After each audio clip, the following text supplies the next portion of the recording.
Morning cactus people. I said there was something new coming up and this is it. So welcome to Ziggy's potting shed.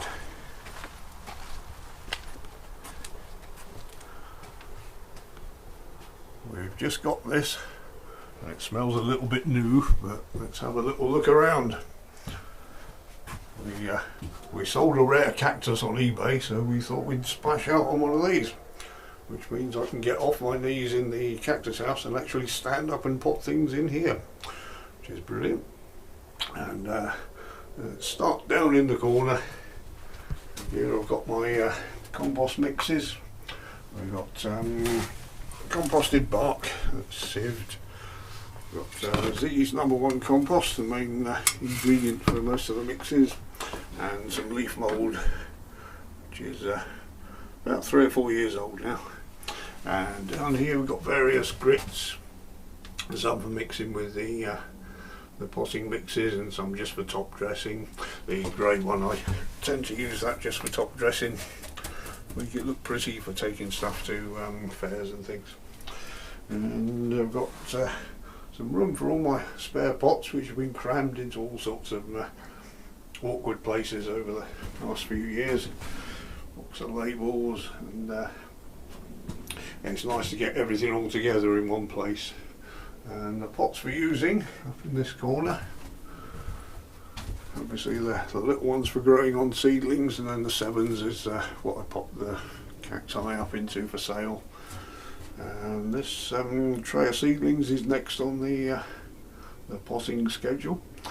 These were from 2020, I think they were saying, and they're the biggest ones I've got of the Parodia arabescens at the moment to go into the 7s, and here's one just to show you.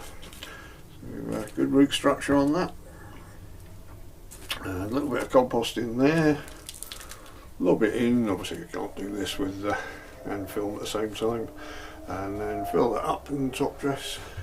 Actually I probably won't top dress just yet, I'll only top dress if I'm going to the fairs with them.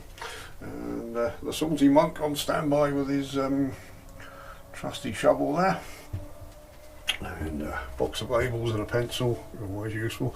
Emergency lighting, you never know when it's going to get dark.